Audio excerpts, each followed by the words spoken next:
Your show will go live in 5 seconds. 4, 3, 2, 1.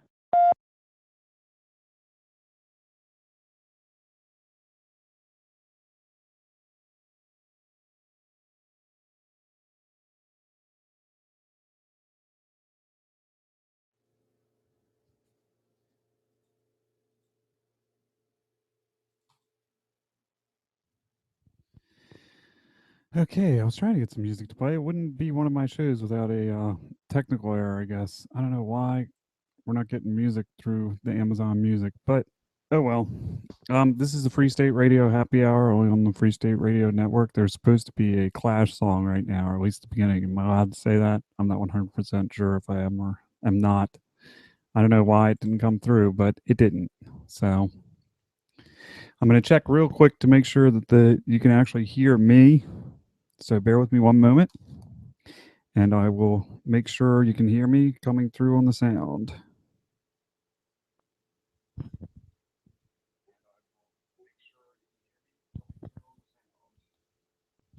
Okay, sorry about that. We are coming through on Blog Talk. Again, this is a Free State Radio Happy Hour coming to you from beautiful Central Maryland, warm Central Maryland today. Well, not really super warm. Typically, it'll be Jimmy and I. Jimmy is celebrating his 5-year anniversary. Congratulations to him and Mika on their 5th anniversary. So, anyways, I got a couple things I wanted to talk about today. One thing I wanted to approach was the Baltimore riots, but I wanted to approach it from a sort of different perspective. Because I think kind of lost in a lot of the conversations we have, particularly on this network, is something that I've known about from a pretty young age, fortunately or unfortunately. I'm going to bring it up on the screen, I think. So I might as well just close this Amazon Music and I'll bring up iTunes for the exiting song. So I'm going to bring this up on the screen. This is something that I don't think anybody has talked about in relationship to the riots. And I've talked to people about this at work, about the riots, because they're, I guess you could say, on the other side of the aisle. Though at times I don't consider myself really particularly right wing, but I guess some people would say I am. At some point, you had however many number of people, I don't know the exact number, I think it was 250 some, who decided to do wrong. And I'm not even getting into what happened with the police, et cetera, et cetera. I'm literally talking about the riots. Now, why does this sort of thing happen? And like I said, this is something I've known about for a while. And there was this gentleman called Abraham Maslow, who was a psychologist, who proposed that the highest state psychologically of human being is, and you can see the little chart here, it's about needs. And when you're self-actualized, that's the highest level of need and the highest level of motivation. So what does any of that have to do with the Baltimore riots? Well, you start right at the bottom. You got of human needs. You have your physiological needs. And that's stuff like, I haven't eaten in a day. I need to eat. I haven't drank in 5 hours. I need a drink of water. Then you have safety, which, and you can view this on Wikipedia, not that Wikipedia is a great source. That's your personal security, your financial security, your health and well-being, and your safety against illness or adverse things. Then you have your love and belonging,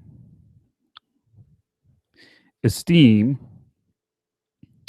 All humans have a need to feel respected, self-esteem, self-respect.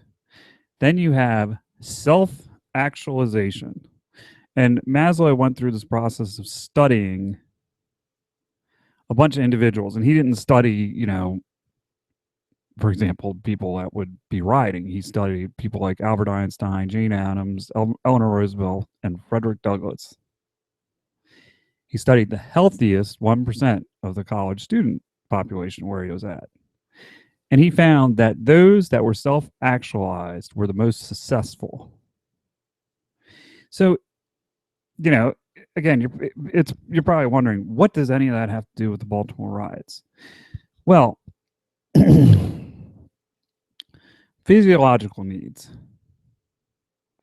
You know, people on the right, myself included, would argue that big government has taken care of a lot of those physiological needs, and it has. For a lot of people, it has taken care of a lot of those needs. Are there people who are still hungry in this country? Yes. Are there people still in Baltimore City who are still hungry? Yes. I can't debate that. And so you have society, culture, government, whatever you want to call it, taking care of a lot of these needs. But the truth of the matter is, this is what it has to do with it. To be self-actualized, meaning being a self-starter, for example. Let's see if Wikipedia has a different. For example, for one example, this could apply to, Jimmy, Tom, me, or Paul, or the Maronis, anybody who has children. An individual could have the desire to become an ideal parent. That would be a self-actualized need. So, for example, another example, he said, someone could have the desire to be good athletically. And a good example of that is, I like to throw football examples out, is what separates Tom Brady from a Johnny Manziel who's going to fail? Self-actualization. And this is kind of where I kind of draw the line with a lot of people on the left, because I think they have a tendency to trash self-actualization a lot more than those on the right. Because there's nothing wrong with it. I mean, that is the highest level of human needs and being, is to be self-actualized. And we could take that a step further. And what does that have to do with the Baltimore riots? Well, a being who's self-actualized is not going to go, and I mean man, woman, black, white. This has nothing to do with skin color. It has nothing to do with anything other than humans who supposedly are above animals, is not going to go steal shoes from Endowment Mall. Now, one could say they got caught up in the moment. No, at some point, I would hope that I've raised my children, for example. Oh, man. Cat likes to fight these cords. To realize, oh, you know what? I'm not going to go rob this store that's been here for 35 years in Baltimore City. And that comes from being self-actualized. We can talk to her blue in the face, and there's going to be people on one side talking about, well, the reason this doesn't happen is because these people don't have any money because, the government hasn't helped them enough. And as if the government hasn't helped for 50 years and it's done any good. And then there's people on the right who say, well, that's, they're savages because blah, blah, blah, blah, blah. Well, the simple fact of the matter is there are people across all spectrums who are self-actualized. There are people across all social and economic strata that are self-actualized. Most of the people, I would argue, that are self-actualized are probably going to go up the social economic ladder, so to speak. So why is it that as a society and as a government, we're trying, it seems almost like we're trying to prevent people from being self-actualized and trying to prevent them from being strong individuals. So it's just kind of an interesting thing, more so than anything else. And the article mentions his 1954 book, Motivation and Personality, and it's very popular. And ideally, everyone is aiming for self-actualization. That's what your boss wants you to be ultimately, because they want you to, or if you have a boss, they want you to be a self-starter. And as a society, if we had a city full of self-actualized people, they're never going to tear apart the city, even if something completely unjust has been done to them, which I don't know. I'm not saying it has. I'm just putting it out there. So I've been thinking about this for a while, and I've been on Stumble Upon, and I came upon that, no pun intended, and I wanted to share it with everyone in radio and YouTube land. But it's interesting because I think I think to some level in America, I know there are people who are hungry. I don't debate that. But I think a vast majority of Americans have that lowest level taken care of, whether it's by themselves or by the government. And like I said, I know there are some that don't. And safety needs, well, one could argue that these people's safety needs weren't taken care of because they were afraid of the police. Well, I understand that could be an argument could be made for that. Love and belonging, well, I guess, we'd have the race baiters of the world say, well, that's never taken care of for these people. Self-esteem, and that's below self-actualization. You can't get to self-actualization without self-esteem. And when you have a society like we have, where we have basically a welfare society, of course there's no self-esteem because you're being given a handout.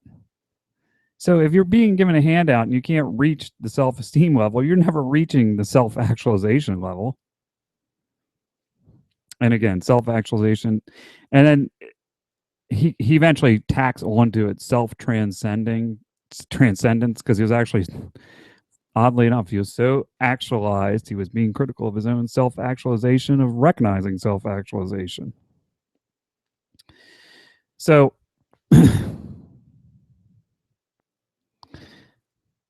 and you can read this on, I'm not really big on reading it on Wikipedia. I would suggest something else. I just mainly wanted to show the chart from Wikipedia.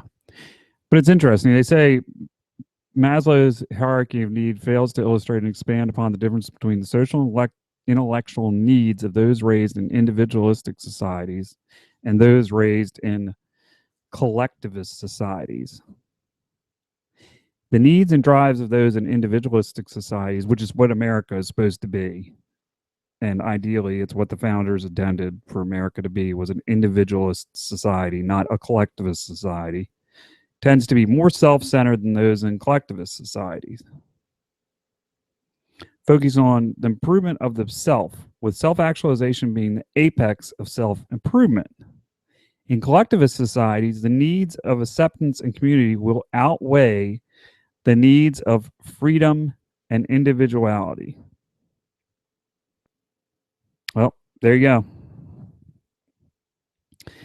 Maybe it's also a matter of we need to decide what we are here in America. Are we an individualist society or a collectivist society? So that was just something interesting I wanted to share, and I'm going to go back to me. There we go with the Redskin hat. Notice I put on there Pasadena Optimist Club. Again, Jimmy's celebrating his anniversary. Congratulations.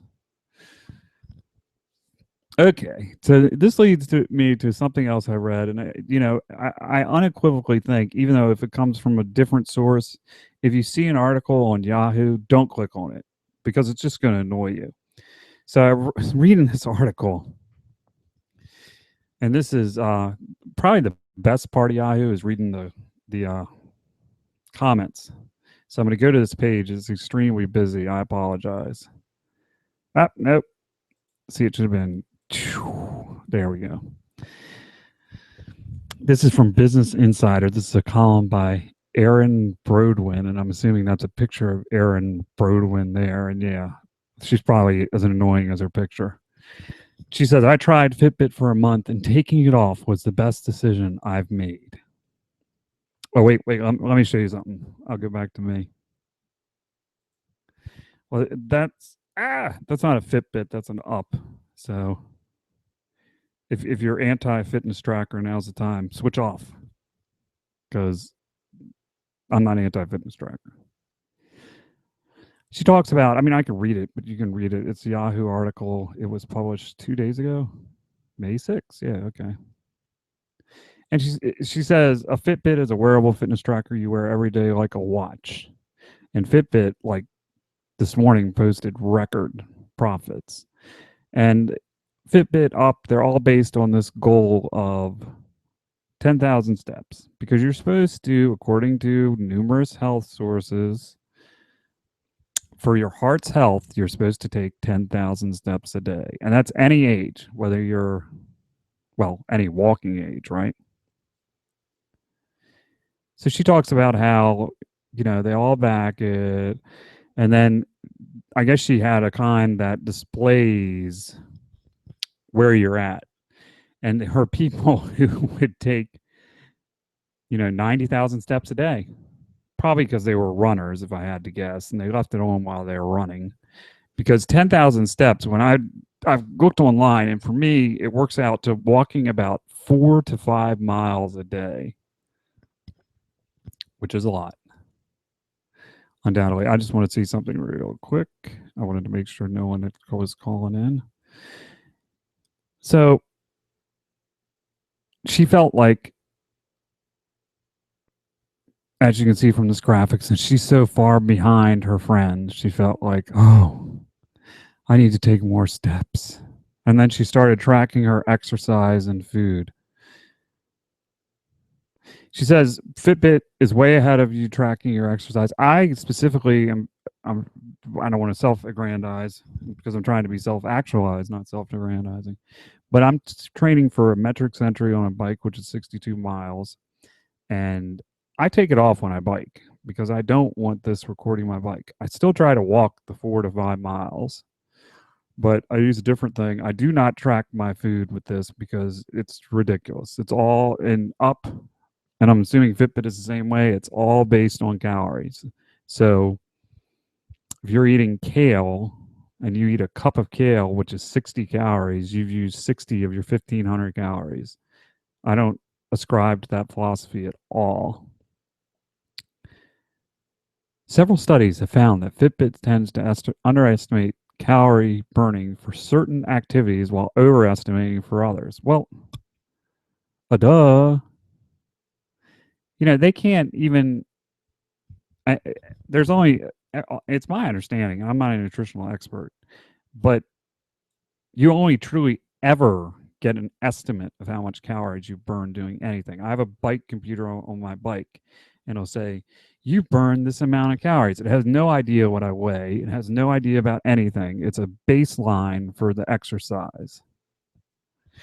So she goes on and she talks about the tally, mark when you've exercised. If you exercise more than once a day, mark it again. Okay. And so she says it only took her about 30 minutes to tally up her food and workouts for 48 hours. That's not too bad.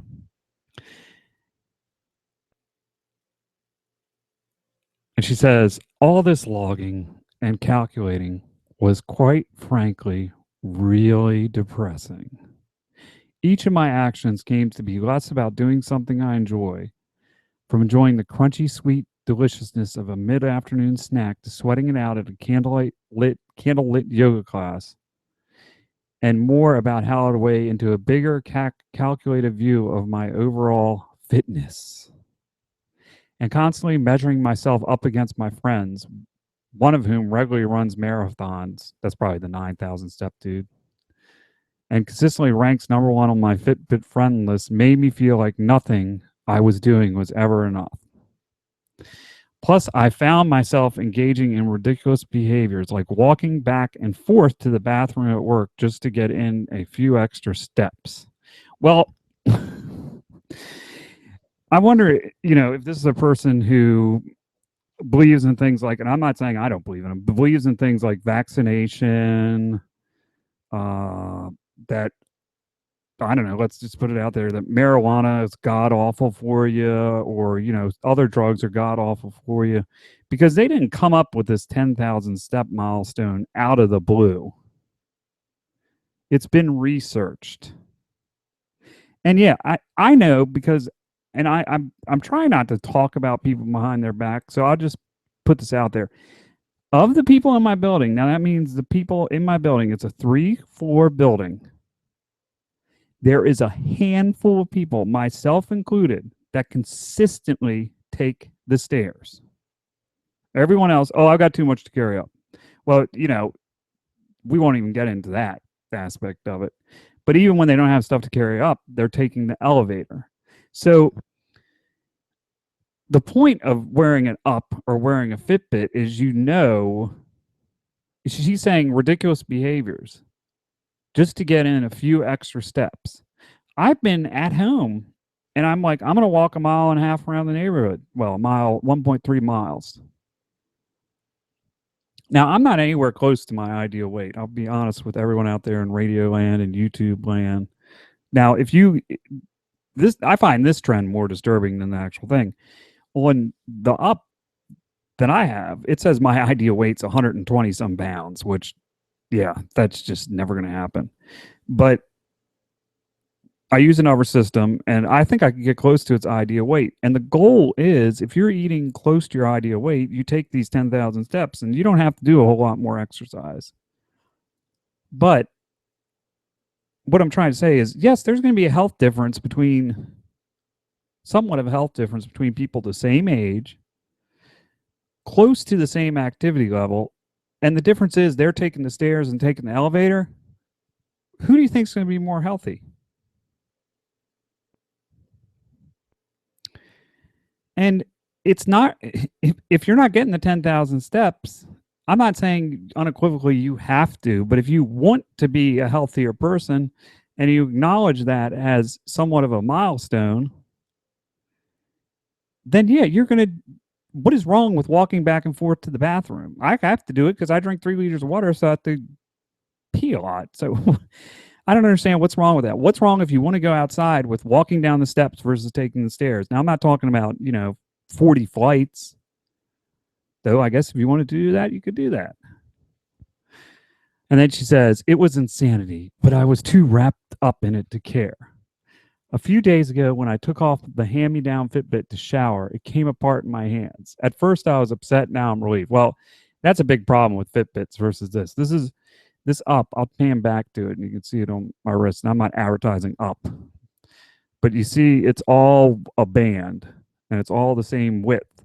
My wife had the Fitbit, and it's like a band like this, but there's a central piece that's like this, I don't know how to describe it, but it's like a little, like almost like a battery piece.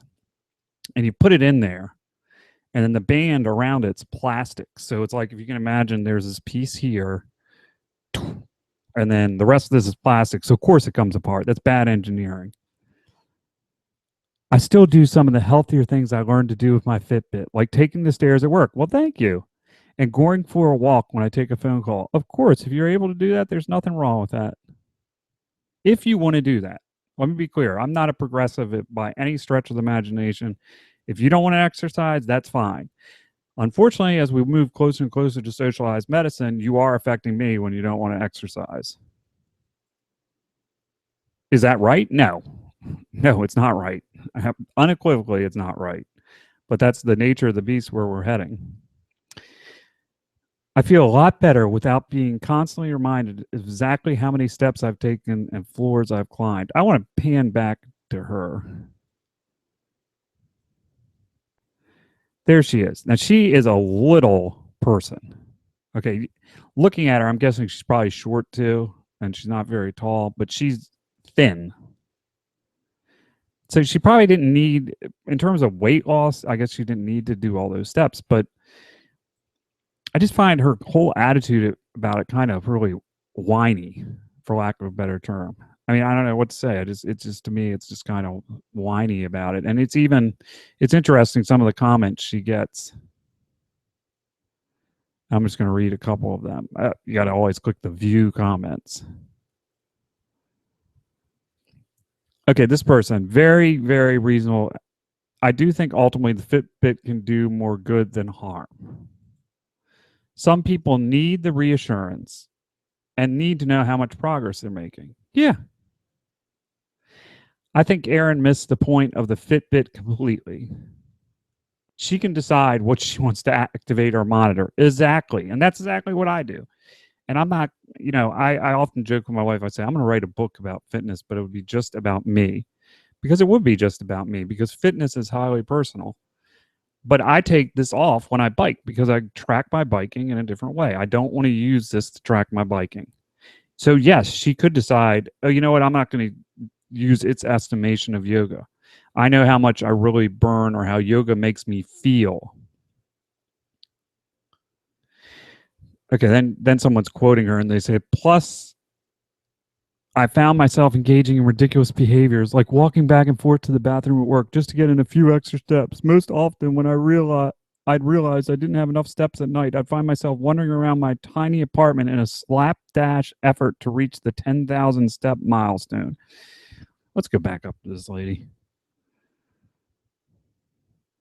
Well, you can't see enough of her left hand to know, but I'm guessing she's probably not married because she sounds, when you put it in that context, she sounds like borderline certifiable.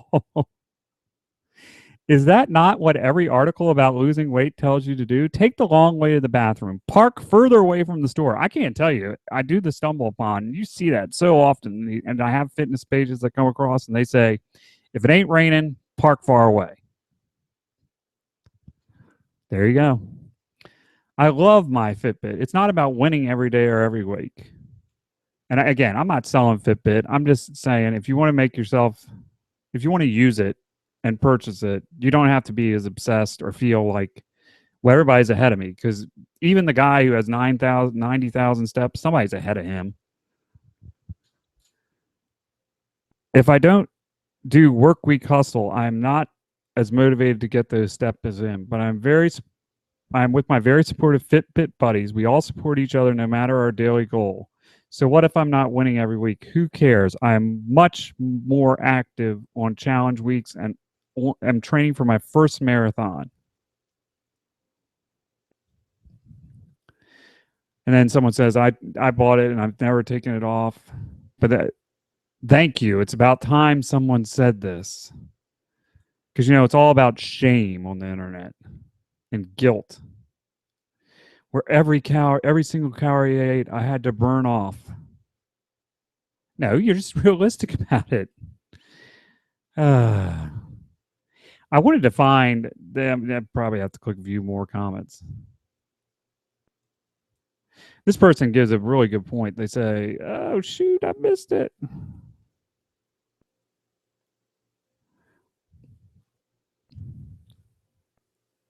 I just bought my wife a Fitbit for Mother's Day. Oh, here you go. The problem is you're competing with other people. The objective of any fitness endeavor should be your personal wellness, not what someone else thinks. If you're honest with yourself, you will know whether you are getting enough exercise or not. Competitions and or comparisons may help spur some people into action, but that could easily make one give up. I know a lot of people who can't even take the first step towards getting healthy because they're too worried about what other people think. There you go. I think someone should give the same amount of space for an article on how fabulous the Fitbit is for those of us who are not naturally thin and middle-aged. Huh. My Fitbit one was a gift from my daughter. Well, I'm not quite middle-aged yet, but I guess I'm getting there. And it has changed my life for the better. She's lost 39 pounds since January 12th. Good for her. Good for you, Norma. There you go. It sounded like I was on public radio for a second, didn't I? Some people have addictive personality disorders. Thank you.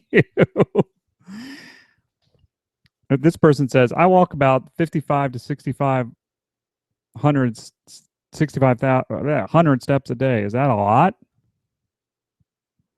Do I want more? Yeah, well, okay. This person says, you look thin. You're probably not realizing how much you walk or... This person seems a little extreme. Amen. It's just another one of these people on the internet who, and I guess you could say that's everybody on the Free State Radio Network who thinks they know more than they know. And she just has kind of this attitude about it that just, I don't know. It was another typical Yahoo article that you read and it just rubs you completely the wrong way. Okay, I'm going back to me, and then we're going to talk about our last thing. And I'm hoping I found the right article about this. This was Carly Fiorina was on I guess that's Good Morning America. I don't know, whatever show that has Katie Couric. I couldn't tell you. I stayed home last Friday and watched TV all day. I watched movies all day because I wanted to watch all the Marvel Phase 2. And I have no idea how people sit and watch TV all day.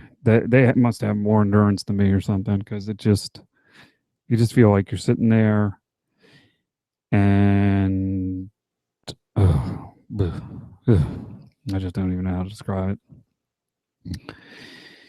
So I'm hoping this is the right article, and I'm just going to give an overview of it. So whatever show Katie Couric's on, Carly Fiorina, who was a CEO of HP for a while, announced she was running for president on the GOP ticket.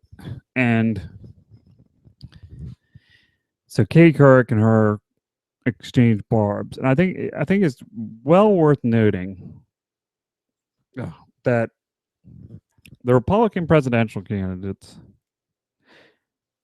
the ones that are out there right now, don't seem too willing to just, and I even mean Rand, because they have viewpoints that are kind of palatable to everybody. I understand that. Especially Rand seems to be watering himself down, becoming Rand light, I guess you could say, to appeal, which I don't particularly care for. But the one thing I do care for with him, and I care for, and hopefully I can play this video or you can see it if you read the transcript, with Fiorina, however you say her name, is they're not letting people like Katie Couric sit and beat them about the head. And they're speaking up. And I find that pretty admirable. Because we have someone on the other side of the aisle who basically just is flaunting everything she can and being she's a thug. And I'll use that term. Hillary Clinton, you're a thug. And she is a thug. She's acting like a thug. She just, this whole email thing, and then you get the people who justify it and they say, well, they all do it. Well, that doesn't make it right. I mean, if probably a perfect example of that whole philosophy, I mean, it's just, well, they all do it. So why would I vote for someone who we know openly does that and flaunts in your face that they do it? That's a thug. I mean, Hillary is a thug. She's a dictatorial thug because she thinks she's better than the laws she's helped establish. So the media sort of, and they do kind of attack Hillary a little bit. I'll give them that. But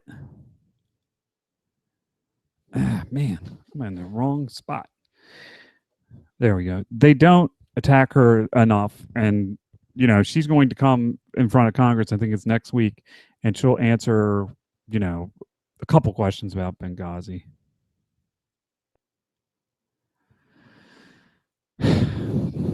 Okay, so first thing, Kirk goes on Fiorina about, you've had some unkind words for Hillary Clinton.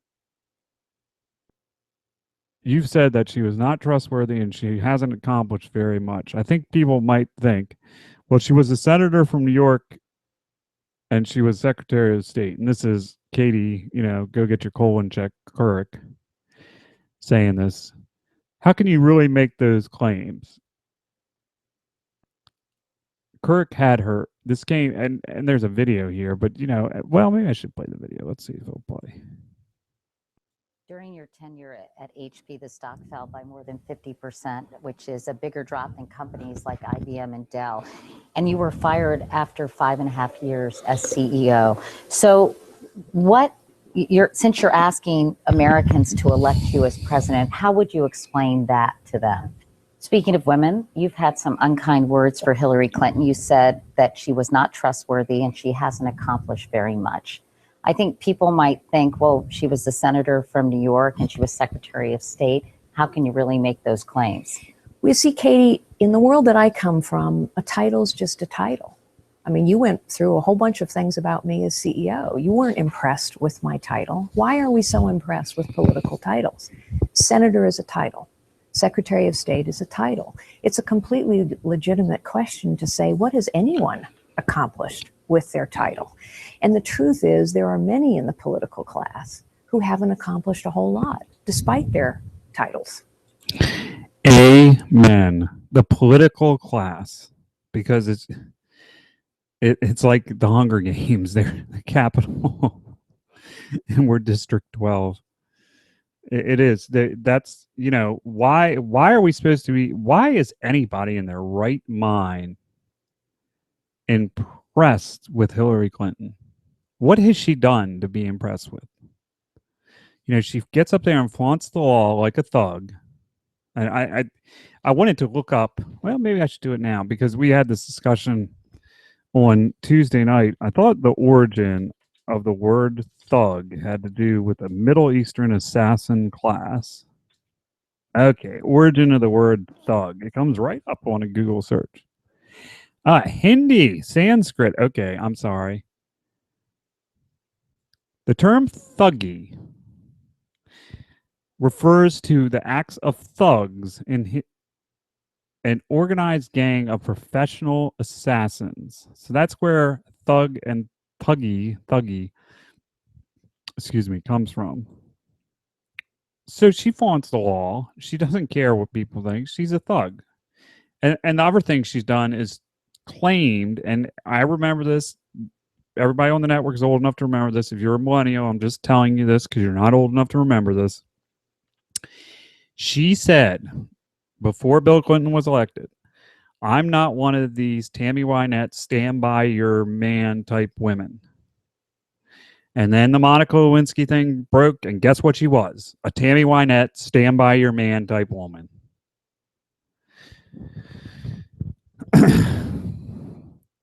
So Kurt goes on in this interview to quote Cicely Strong, who they loosely are calling a comedian. Carly Fiorina is considering a run for president. Seems a lot of work just to be a Fox News pundit. And she says, oh, Katie, would you ask a male candidate that question? And she hectored her about Fiorina's Republicans Party's problem with women. Let me ask you about the GOP and the trouble it has had among female voters. As you well know, in the last midterms, women were 10 points less likely than men to support Republicans. I don't even know what that statement means. I guess she's talking percentage points. It's the largest gender gap in history.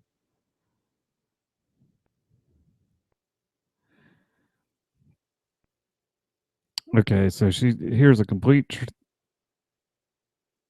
transcript. She talks about Benghazi. And, you know, she says, what about the trustworthy claim you made against Hillary Clinton? She says, well, you know, I think when you know that Benghazi is a purposeful terrorist attack and you peddle a fiction for 4 weeks after the attack, that indicates you're not trustworthy. Thank you. Not to mention you have their fund. Okay, and here's where she gets to the meat of the matter, which will probably be the last thing I talk about. And this is Carly Fiorina. And she says, a lot of the times women will come up to me and say, you know, I'm very uncomfortable with the extreme position the Republican Party takes on abortion. Now, I'm a very loose Republican. Let me be clear. I was a libertarian for most of my life. I became a Republican for purely political voting reasons. And so I'll say, do you know what the Democratic position is? And this is her quoting her own conversation. So it's very confusing, but it's in quotes. And she says, most people don't, by the way. The Democratic policy is any abortion, anytime, for any reason, any woman's pregnancy, right up into the last minute to be paid by taxpayers. I don't know about that last part. That could be a little bit of hyperbole on her part. Barbara Boxer, who is, okay, I've got up the term thuggy. Let's see who Barbara Boxer is, because I don't know. I'm guessing she's a bigwig in the Democratic Party. United States Senator from California. Okay, so she's a lefty senator. Her position is it's not a life until it leaves the hospital. And then she says, I guess this is still Fiorina describing the conversation. She says, how do you feel about that? Most women are mortified. And Kirk says, but you say after 5 months and you oppose abortion, except in the cases of rape, incest, or if the mother's life is in danger. Okay. I'm pro-life. But what you're saying is that most Americans support it. Right. So let's find common ground. So what is the common ground? Well, the common ground, clearly, this is Fiorina. Now, if you look at the polls, the common ground is that people believe abortion after 5 months for any reason at all is wrong. So good, let's take the common ground. So I guess her position is, and I kind of like to hear this also, and I don't think I'll even have the option of voting for Fiorina if I stay a Republican, because I don't think she'll be on the ballot by the time she gets to Maryland. She's claiming the common ground is 5 months or before, unless you're talking about a forceful act being perpetuated upon the mother. So, and of course, she says, so you oppose it except in the case of rape and incest. So you oppose it. And this is the part I like, is Fiorina saying the common ground for us as Americans is 5 months or before. But does she believe that? No. So already, this is something I appreciate about her. She's intellectualized the difference between her belief and what probably should be, quote unquote, the law of the land. So you oppose it except in the case of rape, incest, or if the mother's life is in danger. So what about those who feel it should be legal for the first 5 months? And she says that is the common ground.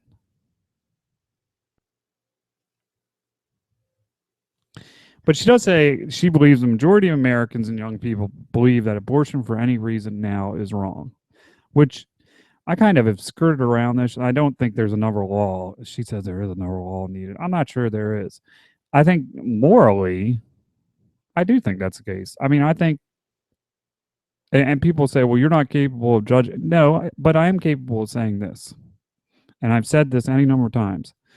This is the year 2015. Okay? We're not in the Middle Ages. You know, the amount of people who can't afford birth control, it's sort of like the people in America who are hungry. Are they there? Yes. Are they few and far between? Honestly, yes. So, I'm not one of these nutcases who, you know, is an extreme Catholic or, and I say extreme Catholic because I don't even think a majority of practicing Catholics don't believe in birth control anymore. Who doesn't believe in birth control? I'm sterilized. I'm fine with birth control. I have 2 children, 2 wonderful children. I'm fine. So I find it kind of appalling that Couric has. So what is your position on abortion? You're as a candidate. I'm a pro-life candidate because I believe that science is proving us right every day. She never says, and this is how it'll get portrayed, she never says anywhere in this transcript, you know, I'm going to rip up our current laws, ramrod something through Congress which won't allow women to have abortions. She never says any of that. She says, I would try to pass a bill that would not allow abortions. Just like, you know, our current president has tried to pass a bill about immigration. Oh, I'm sorry. Oh, I'm sorry. Oh, I forgot. Oh, that would be assuming he actually went through the constitutional procedures. And sort of like our current president, you know, didn't wait till he had an overwhelming Democratic majority to ram. Oh, geez. And this is what bothers me about the majority of people on the left who don't even acknowledge Republicans is, are there times Republicans don't follow the Constitution? They're as bad as Obama? Yes, et cetera, et cetera. But this woman here has not said anything like that.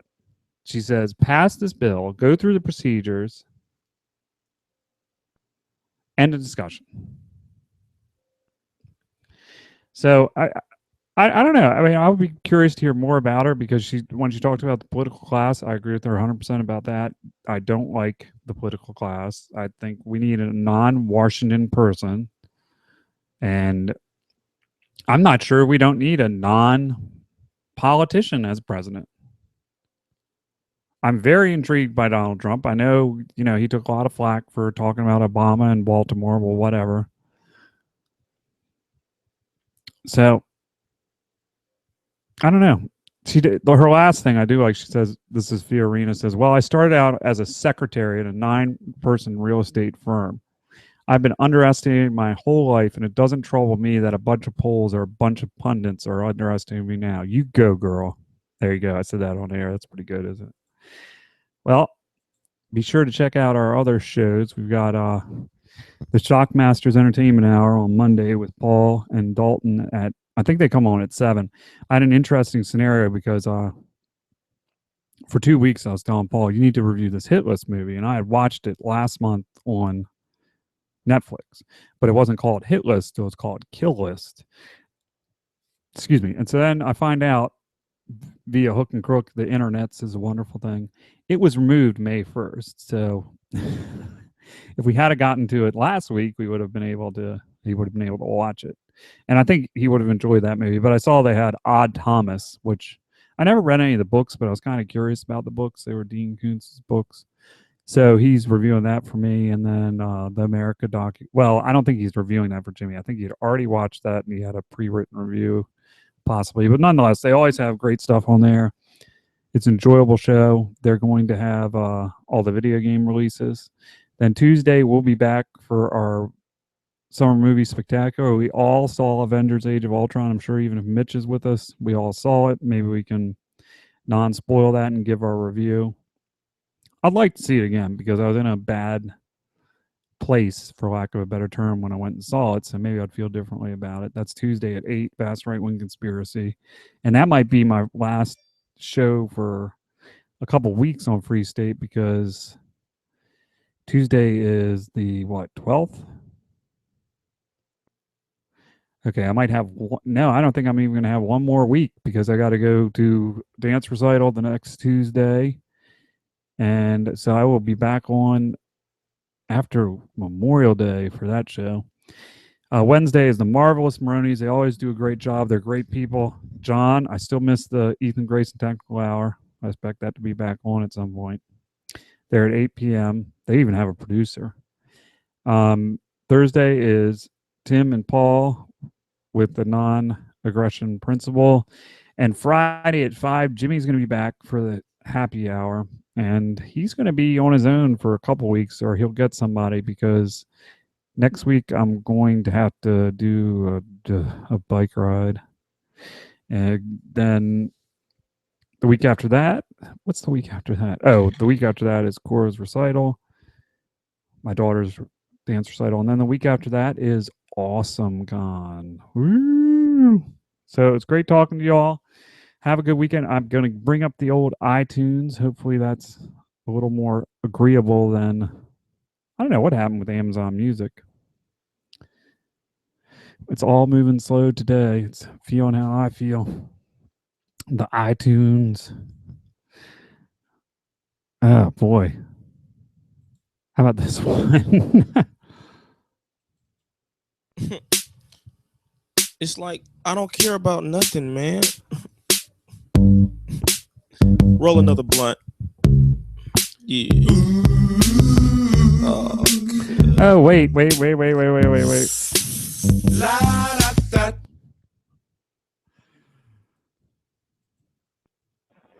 Hi, Paul. I didn't see you till 9 minutes ago, or well, till now, and you've been on hold for 9 minutes. But I guess you've been. I've just been listening to the show. Okay. That's all. All right. Well, I just listened on my way home. Okay. Well, I'm getting ready to wrap it up. I have my iTunes song going. Yeah, I know. I've been listening. I got cut off, so I've actually been listening for about a half an hour or so. Oh, okay. Well, good. I hope you enjoyed it. Yeah, I wish I wish I had remembered the name of that and we had done it before last week because I think I would have liked to have heard your take on the movie. but I didn't. Unfortunately, On the kill list. yeah. I don't know why I kept thinking Yeah. it was hit list. And then, of course, I don't know if that is even true, what I saw about it being removed May 1st. But, when I cut my hand, that's when I was watching that movie. So it had to be pretty recently that it got removed. So. Yeah, they come and they go. Yeah. I mean, I can still rent it on DVD, but that would take a while. Well, it'd be interesting to hear your take on it. I don't know if you have the DVD option too? Yeah, I do, but it takes like usually weeks and weeks and weeks. I mean, I've got like 60 some movies backed up on my DVD list right now. Oh wow! Well, then I don't know if it's worth that, but I don't know if it's on YouTube or not because I saw some this movie. I guess it's called Begotten. Have you ever heard of this movie? Begotten? Yeah. It's not sounding familiar. It's on YouTube. I had a buddy of mine watch that. I literally couldn't watch it because it's black and white and it's all this contrast filming. And I couldn't watch it. It physically hurt my eyes, literally. But he watched it all on YouTube. So I know some movies are on YouTube like that. I don't know if this movie is or isn't. Yeah, I watched Psychic on YouTube. Oh, okay. And then, of course, they put it on Netflix. So I ended up spending the whole time watching it on freaking YouTube. And then, like, a month later, it was on Netflix. So, oh, well. Oh, okay. All righty. But, no, man, good show. Good to hear about, I didn't know that much about Fiorina. What's her name? I can never say it. Fiorina. Yeah, she's not even probably going to... Fiorina. She's probably not even going to be an option by the time it gets here, but... Nah, she probably won't, and that's unfortunate. But, what are you going to do? I mean, it's difficult. But if she runs this time, I mean, I've heard time and time again, it's not about the first time you run, it's about the second time you run. Oh, okay. So if she runs this time, she gets some experience, she gets some knowledge, people start looking at her as a real candidate. If she comes back in 4 years and runs again, then she's a legitimate candidate all of a sudden. Right. Because she's already run once. Right. So, it's one of those kind of things where as long as she can keep some popularity and kind of keep on track, and if she can make it to the first debate, she's got a good shot at running again if she realizes that. I mean, if she thinks she's going to win this time, it's bad mojo. It really is. I mean, you should never go under the assumption that you're going to win the first time out. Right. So anyway, good show, man. And I just got home, so I'll check you out. So you're not going to be back until you'll be here Tuesday, but then you'll be gone until the end of the month.